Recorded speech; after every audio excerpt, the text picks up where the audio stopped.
Reset button চাপ দিছে, তো রিসেট বাটন কিন্তু আমরাও চাপতে পারি। আমরা যেরকম 71-এ রিসেট বাটন, সরি আপনার ক্যামেরা চলে গেছে, চাপ দিয়ে পাকিস্তানরে ওয়াশ আউট করিয়া বাংলাদেশ ক্রিয়েট করছি, সেভাবে রিসেট। আবারও ক্যামেরা চলে গেছে। হ্যাঁ না, ফোন আসে, ফোন ফোন তো ফোন করো। আবার ক্যামেরা চলে গেছে। না যাবে না, না তোমার ফোন করে বললো যাতে ই না করে এই নাম্বারে। তো আমরা রিসেট বাটন চাপ দিতে পারি। আমাদের জেনারেশন থেকে এবং পরের জেনারেশন থেকেও, ফিউচারের জেনারেশন থেকেও ডক্টর ইউনূসের নাম মুছে যাবে, তাতে তার কিছু আসে যায় না। বেসিক্যালি তো উনি American citizen, so far hour knowledge is concern. নরওয়ের সাথেও ওনার খুব ভালো সম্পর্ক, এই দেশের সাথে না।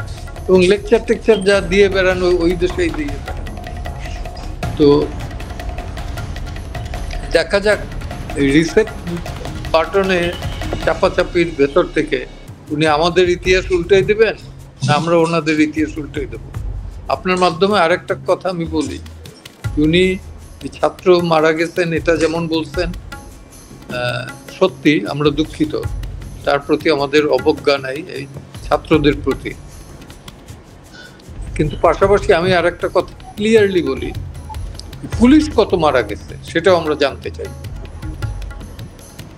5ই আগস্টের পর থেকে পুলিশ কত মারা গেছে, কত আহত হয়েছে, সেটার একটা হিসাব আমরা জানতে চাই। একজন সিটিজেন অফ দ্য রিপাবলিক হিসাবে এইরকমের রিসেট বাটন চাইবে এই সব কিছু কিন্তু অতীত করা যাবে না। পুলিশ কতজন মারা গেছে এবং শিক্ষক কতজনকে পদত্যাগ করানো হয়েছে মব ট্রায়ালের ভেতর থেকে, মব ট্রায়ালও বলবো না, মব ভায়োলেন্সের ভেতর থেকে। এই তো শিক্ষা দিচ্ছেন উনি। এরকমের শিক্ষক যে উনি ঘাড় ধরিয়া ছাত্রদের দ্বারা, প্রধান শিক্ষক, প্রিন্সিপাল, এদের ঘাড় ধরে বের করে দিতে, এই শিক্ষাটা উনি দিচ্ছেন, সেটাকে কন্ডেম করেন নাই। বিং এ টিচার, নোবেল লরেটি, আবার ওনাকে দিয়ে অনেক ব্যবসা হবে, গ্রামীণ ব্যবসা হবে, আরো কিছু ব্যবসা হইতে পারে, কিন্তু দেশ পরিচালনা হবে না, এটা গ্যারান্টেড।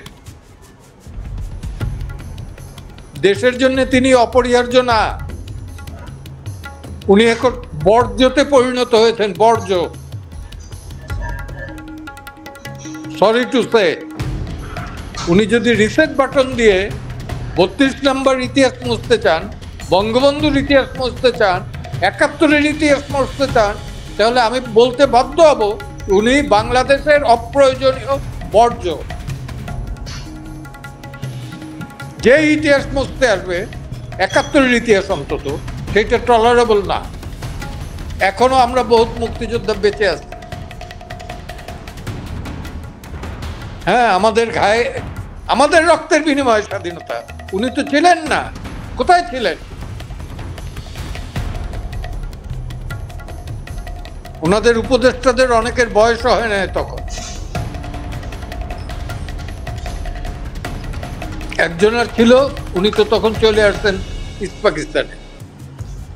তো যাই হোক, আমি এই ব্যাপারে খুব একটাই করতে চাই না, কারণ কে কি বললো, উনি বললেন আর আমার লাভ দিতে হবে এমন কোনো কথা নাই। না, রাষ্ট্রের সর্বোচ্চ জায়গায় থাইকে যদি তিনি একটা ইন্টারন্যাশনাল গণমাধ্যমে সর্বোচ্চ জায়গায় উনি নাই, ওনাকে বসানো হয়েছে, উনি বলছে যে ছাত্ররা তাকে বসাইছে। উনি তো জনগণের প্রতিনিধিত্ব করেন না, ছাত্রদের প্রতিনিধিত্ব করেন। কোন ছাত্রদের? যে ছাত্ররা ঘাড় ধরে তার শিক্ষকদের শিক্ষা প্রতিষ্ঠান থেকে পদত্যাগ করেন, তাদের প্রতিনিধিত্ব করেন। আমার তো প্রতিনিধি না। ক্লিয়ার? অতএব ওনার জবাবদিহি একদিন করতে হবে, জবাবদিহি একদিন করতে হবে, দেশে থাক আর বিদেশে থাক। এইটার মধ্যে একটা সংযোগ পান কিনা আপনারা, যে আমরা দেখলাম যে 11 সেপ্টেম্বর প্রেস ক্লাবে মোহাম্মদ আলী জিন্নাহর মৃত্যুবার্ষিকী পালন হলো, তারপরে আবার এই পাকিস্তানের সঙ্গে আবার সম্পর্কটা পুনর্জন্ম লাভ করতেছে, এবং এইগুলোর মধ্যে আপনারা কোনো ধরনের সংযোগ পান কিনা? সংবিধান সংশোধন করা, সংশোধন না, সংবিধানকে পুনর্লিখন করা, এই যে আজকে উনি যেটা বললেন সাক্ষাৎকারে, এই সবগুলোর মধ্যে কি সংযোগ পান কিনা? সংযোগ পাই আর না পাই, একটা জিনিস বুঝতে পারি, সেটা হলো যে আমার এক ছোট ভাই বলেছিল যে অঙ্ক বুঝি আর না বুঝি, পয়সা যদি কম দেন সেইটা হিসাবটা বুঝি। সংযোগ আছে কি নাই এটা পরের বিষয়, কিন্তু একটা জিনিস বুঝে গেছি যে উনি বাংলাদেশের স্বাধীনতা, 71-এর ইতিহাস, এইটা ওনার কাছে সহ্য হয় না, অসহ্য। তার মানে বোধহয় ওনার অ্যাক্টিভিটি 71-এ কি ছিল সেটা একটু খুঁজে দেখতে হবে, কোথায় ছিলেন, কি ছিল, তাই না? দেখা দরকার। 71 তো আমেরিকান অ্যাক্টিভিটি কি ছিল আমি জানি, আপনিও জানেন, দেশবাসীও জানে, তাই না? পাকিস্তানের অ্যাক্টিভিটি কি ছিল, ওনার এত পাকিস্তান পিরিতি কেন, মহব্বত কেন, সেটারও কারণ জানা দরকার। আমি তো বলি না যে ভারতের সাথে পিরিত করো, আমি তো বলি না মায়ানমারের সাথে পিরিত করো, কিন্তু ওনার এত পাকিস্তানি পিরিত জাগলো কেন? সরি টু সে, আমার এই বিষয়টা নিয়ে আর ঘাটাঘাটি করি না।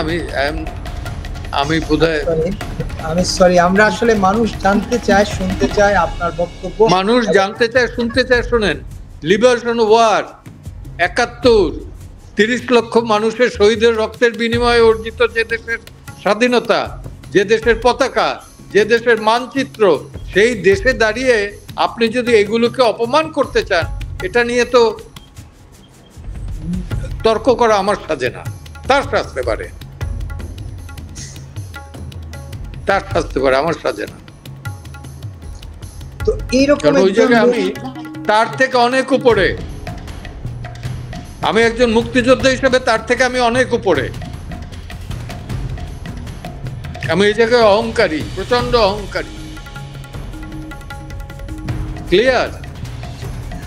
এই যে একটা জিনিস জানতেই চাই, আপনি বলছিলেন এই যে পরিবর্তনের কথা বলে আজকে আপনি প্রসঙ্গ তুলছিলেন যে শিক্ষকদের ঘাড় ধরে বের করে দেওয়া, প্রধান শিক্ষক, প্রিন্সিপাল, তাদেরকে মারধর করে বের করে দেওয়া, অপমান করে বের করে দেওয়া। এখনো তো সেই মব কিলিং চলছে সারা দেশ জুড়েই, প্রতিদিনই মব কিলিং এর কোন না কোনো ক্লিপ আমরা দেখতে পাই। তো উনি কেন এগুলোর বিরুদ্ধে স্টেটমেন্ট দেন না? শুধুমাত্র আইন উপদেষ্টা দেখলাম যে মব কিলিং এটা টলারেট করা হবে না, উনি তো একটাও কন্ডেম করেন না। এটা কি রাষ্ট্রের ভেতরে পড়ে না, না বাইরে পড়ে? 5ই আগস্টের আগে ছাত্র হত্যার হুকুম যদি শেখ হাসিনা দিয়ে থাকে, আমি বলবো যে তারপরের সব ঘটনার হুকুমদাতা কিন্তু থাকবেন ডক্টর ইউনূস।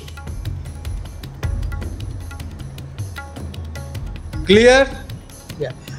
আপনি যখন এই জায়গায় বলেন হুকুমদাতা, উনি তো ক্লিনটন ফাউন্ডেশনের প্রোগ্রামে বলেছেন যে এই আন্দোলনের মাস্টার মাইন্ডকে পরিচয় করে দিয়ে বলেছেন যে খুব সুপরিকল্পিতভাবে এই আন্দোলন হয়েছে, এবং আমরা 19 সাল থেকে এই পরিকল্পনা করতে করতেই আজকে এই জায়গায় আসছি। এই সুপরিকল্পিত একটা আন্দোলনে এত লোক মারার দায়িত্ব কে নেবে? উনি নেবেন। এখন তো লোকজন স্বীকার পাচ্ছে যে শিবিরের লোক ছাত্রলীগে ঢুকছে, স্বীকার পাচ্ছে। তো তাহলে সেই শিবিরই তো হত্যাকাণ্ড করেছে।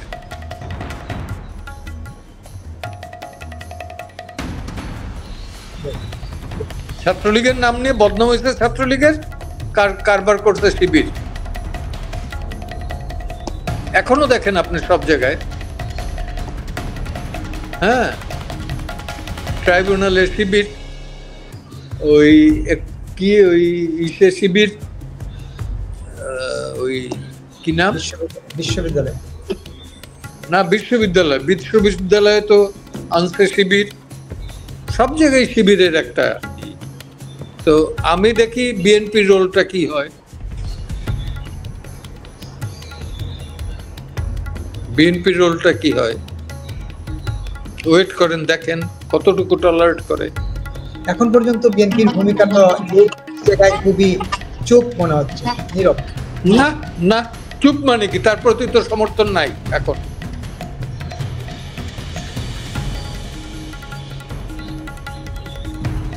অতি শীঘ্র নির্বাচন দিক, বুঝে যাবে।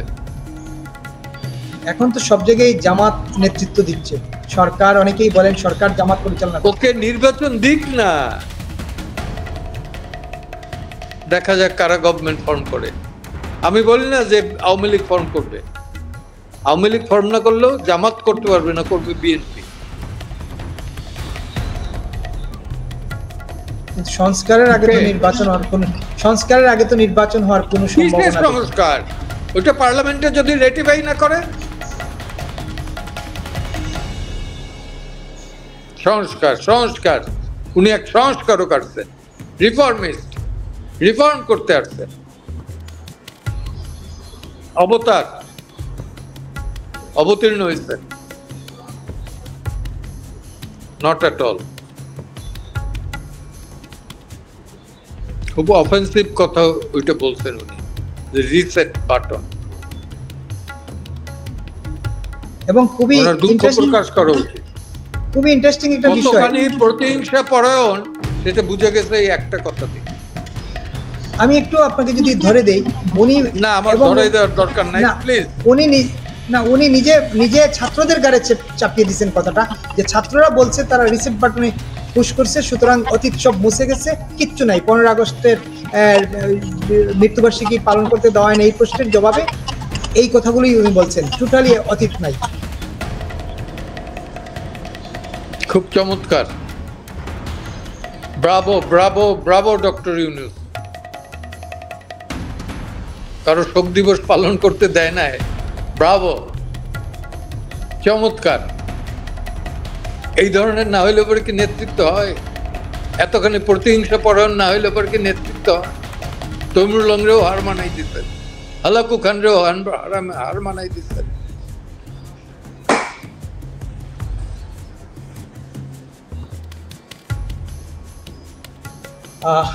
অসংখ্য ধন্যবাদ, অসংখ্য ধন্যবাদ জেডাই খান পান্না ভাই, আপনাকে অত্যন্ত মূল্যবান কথা বলেন এবং মূল্যবান সময় দিলেন, খুব স্বল্প সময় কিন্তু লোকজন মনোযোগ দিয়ে আমি শুনছিলেন। খুবই এটা দুঃখিত যে তার মতো লোক এইভাবে কথা বলবে, তাও ভয়েস অফ আমেরিকায়, এটা অকল্পনীয়। এত সুশিক্ষিত, স্বশিক্ষিত, সুশিক্ষিত, তার থিওরি সব জায়গায় 117টা না কতটা ইউনিভার্সিটিতে চলতেছে, সামাজিক ব্যবসা। তো আমরা তো ওই তুলনায় কিছুই না, চুনোপুটি। তবে আমরা মুক্তিযোদ্ধা, যেটা উনি 1000বার চেষ্টা করলে হবে না। উনি ওই রকমের খেলাইতে পারবেন 4 বছর বসে একটা গভর্নমেন্টের বিরুদ্ধে গোপনে গোপনে। আমরা গোপনে খেলি না, আমরা প্রকাশ্যেই যুদ্ধে নামছি। ওকে, ধন্যবাদ আমাকে আমন্ত্রণ জানাবার জন্য। অসংখ্য ধন্যবাদ। এবং এই রকমের একটা কি বলবো, যে ইস্যুতে না, এরকমের একটা মানে বিচ্ছিরি সাবজেক্ট নিয়ে আলোচনা করা আমার কাছে খুব মনে হয় না। হালাকু খানরে নিয়ে আমি কেন আলাপ করব? তৈমুর লংকে নিয়ে আমি কেন আলাপ করব? তার চরিত্র তো আমি করতে চাই না। ইয়াজিদকে নিয়ে যেমন আমরা চাই না, তাই না? তো সেই রকমের তাকে নিয়েও চাই।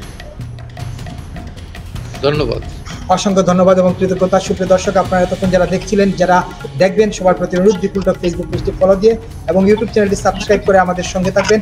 অন্তত 200-রও বেশি কমেন্ট করেছেন অনেকে, আমরা কমেন্ট করার সময় নেই। পান্না ভাইকে ছাড়তে হবে, সারাদিন ক্লান্ত উনি এবং এখনো চেম্বারে। আবারও কৃতজ্ঞতা জানিয়ে এই অনুষ্ঠান এখানেই শেষ করছি। পান্না ভাই, নিশ্চয়ই আগামীতে আপনাকে আবারও পাবো অন্য কোনো আলোচনায়। সেই পর্যন্ত ভালো থাকবেন, শুভরাত্রি। শুভরাত্রি।